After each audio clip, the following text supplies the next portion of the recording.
Have you ever met someone who just seems totally fine on their own? Like, they're not actively looking for friends and they seem completely content just being by themselves.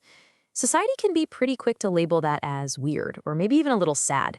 But what if it's not a flaw at all? Today, we're going to dive into the psychology behind people who don't actually need friends. And honestly, what we find might just flip the script on how you think about being alone. I love this quote because it just hits the nail on the head, right? Not everyone who walks alone is lonely. We see someone by themselves, and our brain just jumps to the word lonely. But what if that's not what's happening? Psychology tells us that for some people, being alone and feeling lonely are two completely, totally different things. And let's get this straight right from the jump. We are not talking about social anxiety or someone who can't make friends. This is about a different kind of psychological wiring, and it's often a really healthy one. It's not a weakness, it's just a different pattern. So, to really get this, we've got to start with the foundation of this whole mindset. And it all begins with an idea called emotional self-sufficiency.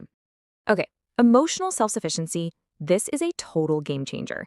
It means you're not bottling up your feelings, but you're also not, outsourcing them.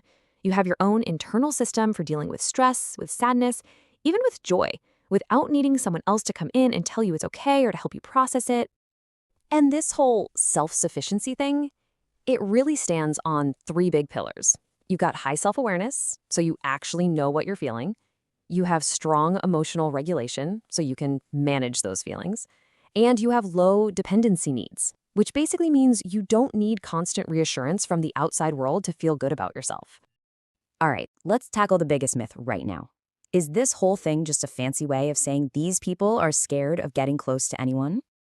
I mean, that's where our minds go, right? We see someone who likes being alone and we think, oh, they must have been hurt or they're just avoiding getting attached. But the psychology behind it, well, it tells a very different story. And here's the part that might surprise you. So far from being avoidant, these people often have what psychologists call a secure attachment style. What that means is they're not afraid of intimacy at all. They can be close, they can be connected, but they're also perfectly okay with independence. They don't need to cling to feel safe. And this quote just says it all. For them, connecting with another person is a deliberate choice they make because they want to, not some frantic need to fill an empty space inside them. So that's the big question, isn't it? If they're not running away from connection, what exactly are they running towards when they choose to be alone? And the answer has nothing to do with what they're missing. It's all about what they already have, a really rich inner world. You see, the reason they don't feel empty when they're alone is, well, because they're not really alone. Their own mind is a pretty busy, fascinating place to hang out. For them, silence isn't boring. It's the space where they can finally hear what they're thinking. It's really no surprise that we see this trait a lot in highly introspective people, creative thinkers, analytical minds, philosophers. For them, solitude isn't emptiness. It's the workshop where they build their ideas. So how do they actually deal with the social world then? It's not about just rejecting everyone. It's more like managing a budget, a social energy budget. And this is a super important distinction. They're not antisocial. That word implies, some hostility towards people. No, they're selective. They see their social energy as a limited resource, and they'd rather spend it all on one deep, meaningful conversation than spread it thin across 10 shallow ones. Psychology actually has a name for this. It's called selective social investment. It's this idea that you treat your social time like money.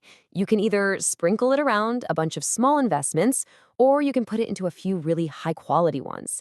And for these people, solitude is often one of the best investments they can make. This brings us to what might be the single most important idea in this entire explainer: the huge difference between choosing to be alone and feeling like you have no other choice. I mean, this slide just lays it out perfectly.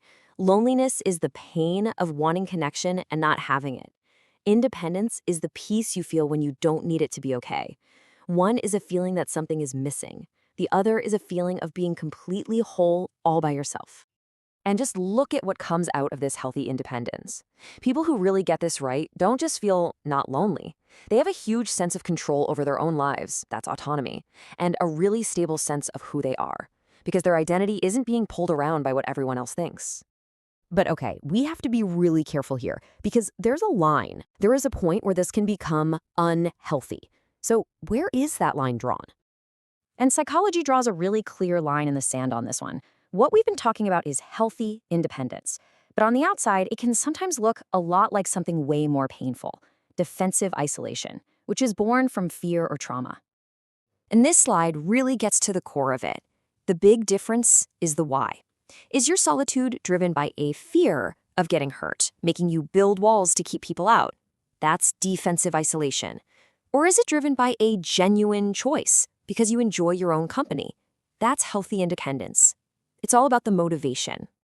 So let's wrap all this up. What's the big takeaway? Well, first off, people who are happy in their own company, they are not broken. Their emotional system isn't missing a part.